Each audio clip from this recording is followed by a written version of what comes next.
But Right. no, I've always been a fairly organized person, and I like, even though I am retired, I still Mhm. keep an agenda book. And Oh. I tell people that all the time because if I did not have that, I would not be able to recognize and remember Hmm. what I have to do on a daily basis. So those are some of the ways. I still use an old-fashioned calendar, Oh, wow. both in my kitchen and in my bedroom, because I feel that's how I stay organized. I wake up, I know what day it is, and I Right. know what my plans are for that day. So Yes. you're more of a visual person. You just look on that calendar on the wall, and you know exactly what you're doing. It's very helpful. And to go back, Alton, I don't think I answered your question fully about what I do as a parent educator. Tell us So about one it. of the my main objectives in wanting to work with parents, I wanted also to be a parent advocate. When I Mm. sat on the other side of the table at the Right. school board, I saw parents coming into meetings. And I know that sometimes it was overwhelming for parents because it would be a number of school board officials and maybe one sole parent. And Okay. so I wanted to be able to help parents so that when they attend these meetings, they're prepared. They know Mm. the right questions to ask, and then they know what to do with the information once they've gathered it. So Right. what I do now, I sit and I plan with parents. They have a meeting to Hmm. meet with their child's teacher, and I plan it out. These are some of the questions you're going to ask. Hmm. This is the reason you're going to be asking this question, and this is what you will do with the information once you receive it. So I absolutely help parents just to, and it minimizes their feelings of being overwhelmed Hmm. because they're going into these meetings more prepared, knowing that they can ask the right questions. Now, when you get in front of these parents, I mean, you got to talk about your service, your fees, etc. How do you win them over, or what gives you that that in, that it, that moxie to say, you know what, I'm the person for you that can get this done. What do you do to tell them or make them feel secure that you can make a successful pitch for them? Yeah, I have a lot of past experiences, and I sometimes will give them ideas and examples of other situations where I've helped parents. Hmm. I've even had parents calling some of my current former clients even and asking them what did I do? Was it helpful? Right. They feel comfortable. So I use some of my, as I said, former clients, former slash present clients, because really there are no former clients as long Hmm. as their children are still in school. They still call on me. Right. But no, and parents do have to trust me. There's a lot of trust factor, but I think I can sell myself.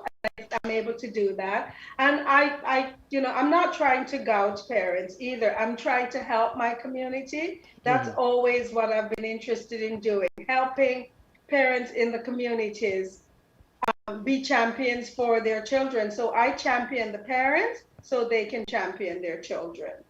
And how do you find, from a client basis, is there a lot of demand for this type of service, and how well are you at capturing that demand? The demand is growing. Hmm. It started out very slowly, and parents do have some issues trusting someone such as myself. I come in telling them this is what I do, so Hmm. they sometimes they don't trust readily, and I perfectly understand that. I Right. mean, and if we speak specifically of Black parents, we know that they've had some very difficult situations that they've had to deal with as far as the school system is concerned, and even beyond that, as far as some of the other agencies are concerned, such as Children's Aid. And parents are sometimes paranoid to speak about their children for Hmm. fear of saying the wrong thing that might end up in the voices of the Children's Aid, and they may get their children taken away. So for me, a big job I have first and foremost is building rapport with parents, letting them know Right. that I'm here to help them, and I'm definitely not interested in doing anything that will alienate them from the school Hmm. or alienate them from their children. I believe school and home should be a fantastic partnership. And when it works well, it can be a great partnership. The relationships have to develop, and I help parents to learn to trust me first of all, and then to trust their child's teachers. Yeah, I think you hit it right on the head with the rapport aspect. No matter how great you are at something, building rapport, having someone take their shield down to trust what you're saying, I think that is so very important. And you can tell that you have a lot of passion for this type of work. It just exudes right through your voice. So where does some of that passion come from?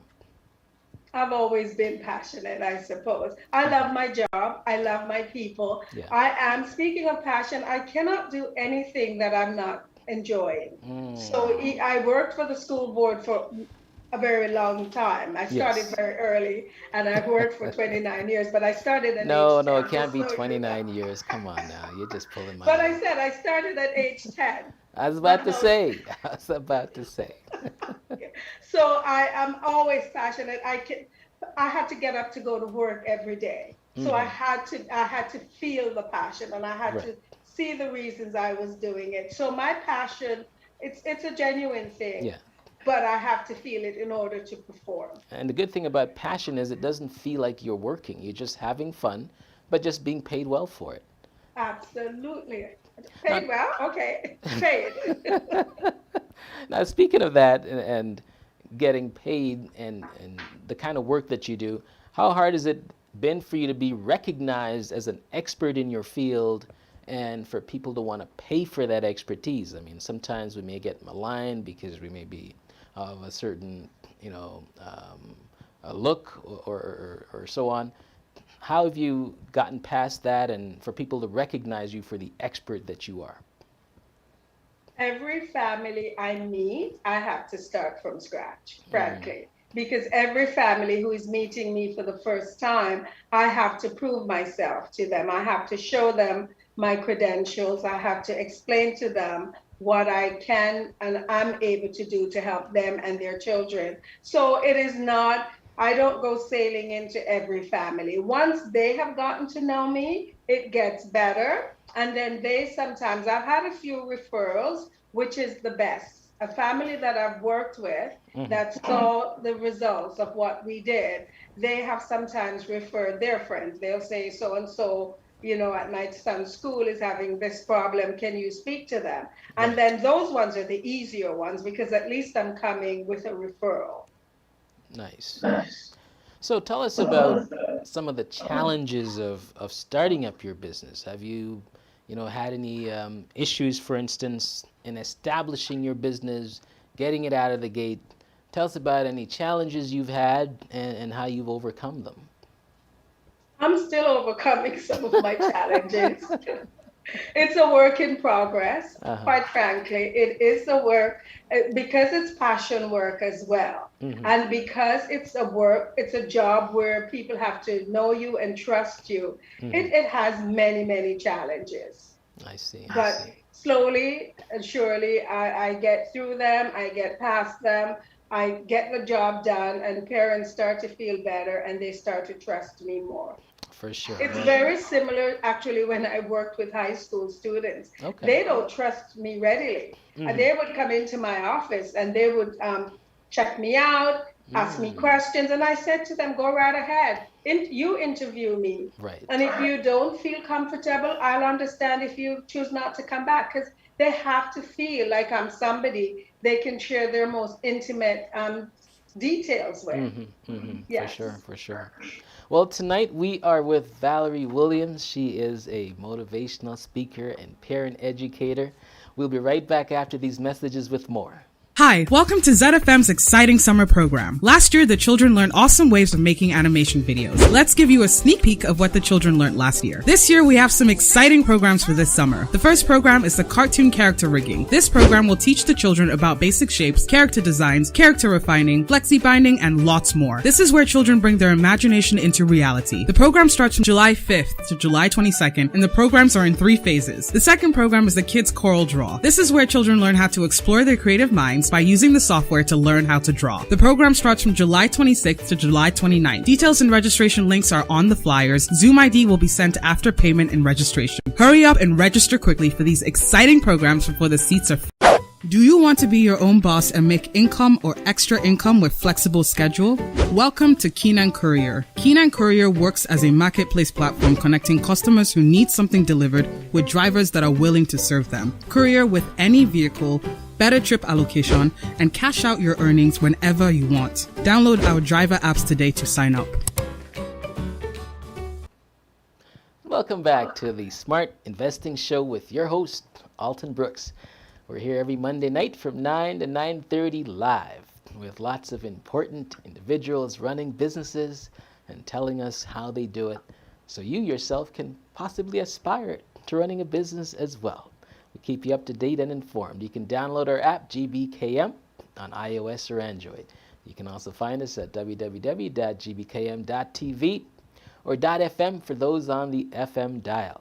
We've got tons of content and programming from Monday to Sunday, so feel free to check out our app and or our web site, and you'll find lots of information, lots of shows, lots of music, lots of entertainment to keep you occupied. Tonight we were talking with Valerie Williams. She is a motivational speaker. She's a parent educator, and she's sharing some knowledge information with us tonight about her small business. And Valerie, I'd like to ask you, tell us a little bit more about what a parent educator does for those that are watching.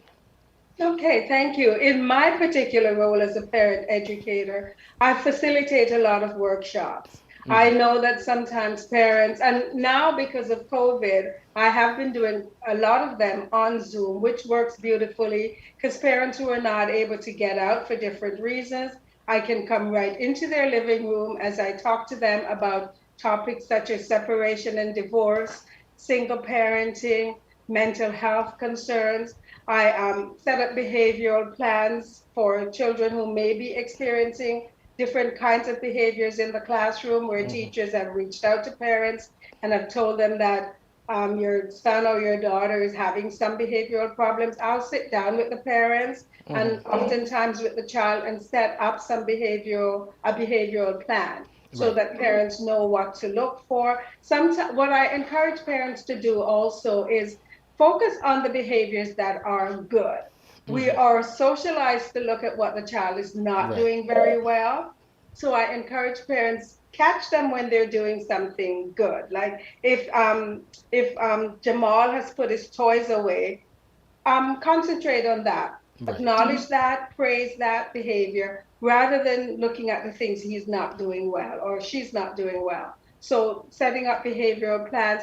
I help parents to do time management plans with their children. Going to bed and getting up in the mornings are a real challenge, not just for teens, but for children as well. So I help parents to set up a plan, a time management plan, so your child knows exactly what you expect them to do. When they come home from school in the afternoon, what is the first thing you would like them to do? When they go get ready for bed, how do you want them to manage that? And certainly when they wake up in the mornings. So just helping all of this. I'm a mother of 2 grown sons and I have 3 grandchildren. So I'm not talking about things that I have not personally experienced. And so I find that the more organized you are as a parent, the easier it will be to help your children to become organized. I also do one-on-one counseling with parents because sometimes parents really know that they're having a difficult time and they're not sure how to do it. They just have not themselves been taught how to manage, how to not lose their cool when they're dealing with their children, because as you can imagine, Alton, the COVID situation where families were thrown together, it was difficult. And so I had a lot of calls during that time from parents who were pulling their hair out, not knowing exactly what to do. So I'll do one-on-one counseling with parents, helping them to manage the situations as they come up. Yeah. Do you find that it's easier to work with high schoolers or elementary, or it's just as challenging with either sort of age group? Is one easier than the other, so to speak?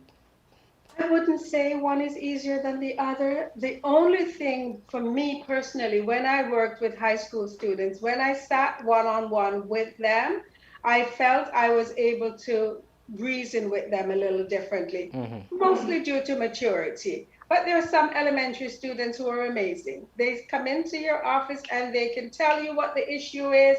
They Right. can almost also tell you what the parents should be doing to make their lives a little bit easier. And I've had a few of those over the Right. years, and they are amazing. So, what that does for me, I'll then say, okay, perfect. I will call your parent while you're here, and I will have the conversation, or I'll invite the parent to come in, and we three or four can have the conversation. Hmm. Bingo. So, it's not that one is any easier than the other. It depends on the individual child, I really. see. I see. Well, you certainly sound like someone who is very versed in her job. So they are definitely blessed whenever you show up at the door. But let's Thank you. transition to just finding about, managing the concept of paying yourself. A lot of us, we start businesses and we're running it and we're just going in and out, expenses, revenues, etc. But we don't necessarily think about sometimes paying ourselves. Is it something that you actively think about? Do you, think of, I need a salary and then the business has to survive otherwise? Or you just take it day by day? What's your plan when it comes to, this actually being a paying position for you where you're drawing a salary from the business? Is that something that's closed that you can do or something you're doing already? Just share your thoughts on that. Can I say work in progress? All of these concepts are things that I personally know extremely well, but Hmm. when it comes to actually actualizing them, Right. it's a whole different matter. So it is a work in progress. Obviously, I'm going to have their bills to be paid Hmm. and they have to get paid somehow. And Right. so it's a lot of, I have a great accountant as well. Hmm. And Hmm. I That talk to certainly him a helps. lot and he helps me to sort things out. And Right. I do follow directions very well too. Hmm. So that helps me. That Yes. is great. That's great.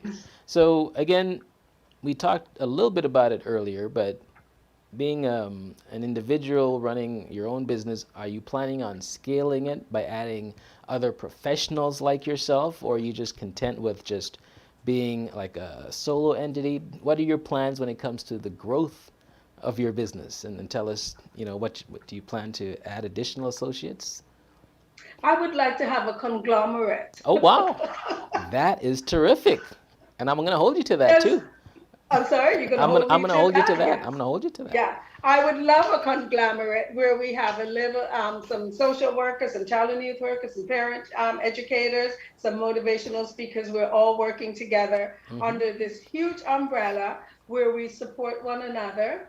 But as of right now, I'm a sole, Right. I'm a sole person, and I'm taking my time. I'm retired, to be honest with you, Okay. so I have to manage my time I want to manage my time Hmm. very carefully because I believe in a balanced life. I talk to parents and students about having balance in their lives. So I certainly have to practice that. So I manage it. I have to manage it very carefully. Well, that was exactly bringing me to my next question about, having a business take a toll. Because a lot of us, when you start a business, depending on how hands-on and labor intensive it is, you got to put in 15 hours, lots of long days, nights. You mentioned you being retired, but how do you sort of manage just keeping everything even keel and making sure that on a mental health level that you're keeping things 100 for yourself so that you're not taking on too much if you don't have to? How do you manage your stress levels when it comes to the business and everything else? Yeah, I love to exercise. That is a great question. I love that Mm, question. I love to exercise. I love to walk. And nice. I have been known to drop everything to go for a walk. Oh, wow. That is great. Now, And to be honest, don't tell my former employers, but I did that at work as well. I would be at work and things would start to pile up and I would start to become very stressed and I mhm. would actually leave the building and go out for a walk. And I Wow. still maintain that practice. I also do yoga. I Mm, also love spending time with my family and I see. friends. Okay. I'm not a great cook, but I like to cook for my children and grandchildren. So that also de-stresses me. And then by the Hmm. time they show up, we sit and we eat. And it's all ways, and I realize of coping, of my coping. And of That's course, right. I love going out. I love to go out to eat. I love to party, dance, music, all of that So stuff. you must Yes. be happy that things are finally opening again with COVID and a lot of these establishments socially being able to accept people once again, because that's definitely helping you and others who's been stuck inside to help deal Absolutely. with some of Yes. their situations. So, Yes. we all know that running a business is not easy. We're going to have customers that, for rightly or wrongly, they're going to be upset with us. And, they're going to think that we didn't do the right job or do it well. Do you have anything you can share in regard to some feedback on how you've handled situations where the client wasn't happy, but you still found a way to reach them, to let them know that we can fix the issues? What are some tools that you use to quell some of any customer related issues that you might have had? Sometimes they'll give you constructive feedback or maybe not in a constructive way. How do you deal with that, and any examples you can share with us? Yeah. Good question. This job is like being a parent. Mm, Sometimes you don't see the results till way later. hmm. It's the same thing as a child and youth worker slash parent educator. You don't always see the results until down the road. I'm always open to feedback. When I spoke about my workshops earlier, the workshops I do, I make them interactive because Right. I think it's critical for parents to be able to ask questions, agree, disagree. And I Hmm. tell parents right off the bat, I am just imparting information on to you. You are the expert where your children are concerned. So if I make suggestions Yeah. about suggesting things for your child and you think that is not going to work because you know your child way better than I do, then please tell me. And that's how I've always approached it. I'm open to that. They will say that will not work with my child. I'll Hmm. say, okay, why don't we try this? And so I'm always open. And because it's interactive, the feedback is immediate. Okay. Have I had negative feedback? Of course I have. People have told me that that does not make sense Hmm. and that will not work. And I'm okay with that. I'll just calmly say, okay, that won't work for your child, and I understand. Why don't we try this approach? And you tell me if it works or not. A few days down the road, I'll follow up with a phone call. Did that work? Sometimes it does, sometimes it doesn't. But I have a lot of tricks up my sleeves, so we can always pull something else out and some other strategies that parents can try.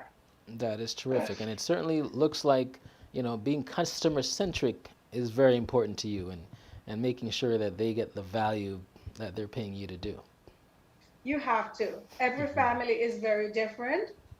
Parents are different, children are different. One size does not fit all where where counseling or giving strategies or suggestion is concerned. It can never be a one size fits all. So Hmm. I have to take the time to get to know the families individually, and then I'm better able to work with them. That is terrific. Now, you've given us a lot of good insights tonight, but tell us a little bit about what you do as far as hobbies and just time to give back to the community. I know that you're a part of some organizations. Tell us a little bit about what you do on your off time and how you give back currently. Yes, I devote a lot of my time to the Congress of Black Women. Hmm. We have chapters all over Ontario. I live in Peel, so my chapter is in Mississauga. And so spend a lot of time. Our mission is to uplift Black women and their families. So we work with the with parents to help them the best with different aspects. Hmm. One of the premier things that we do, though, every year we give scholarships Nice. to young men and women who are going off to post-secondary. And this year we had a virtual event and we gave out 20 scholarships. Wow, that is incredible. Yeah.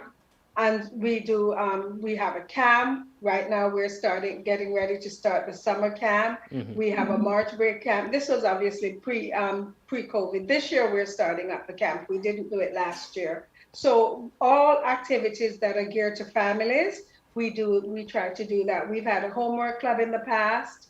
We've had a reading club. Excellent. And the Congress of Black Women, we're just an amazing group of women But of who do course. things to help Black women and their families. Yes. Well, that's very commendable. I mean, you work hard, but you also find time to, share some of your expertise in the community and the places that you volunteer.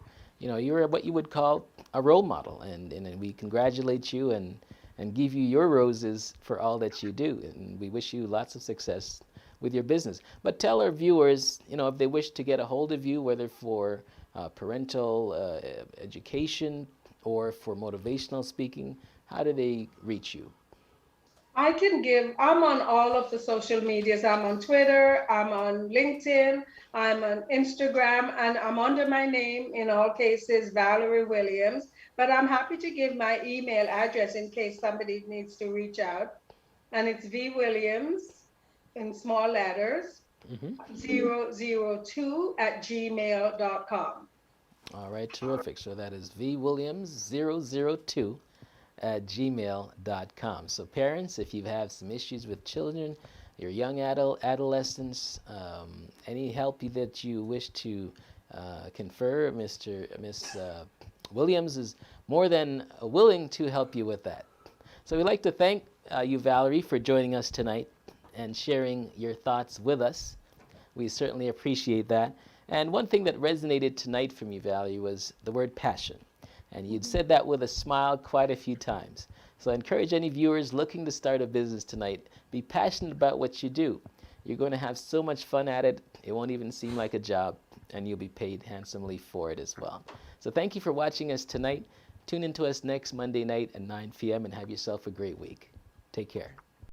Filled up. See you there. Hi, welcome to ZFM's exciting summer program. Last year, the children learned awesome ways of making animation videos. Let's give you a sneak peek of what the children learned last year. This year, we have some exciting programs for this summer. The first program is the cartoon character rigging. This program will teach the children about basic shapes, character designs, character refining, flexi binding, and lots more. This is where children bring their imagination into reality. The program starts from July 5th to July 22nd, and the programs are in 3 phases. The second program is the Kids Coral Draw. This is where children learn how to explore their creative minds by using the software to learn how to draw. The program starts from July 26th to July 29th. Details and registration links are on the flyers. Zoom ID will be sent after payment and registration. Hurry up and register quickly for these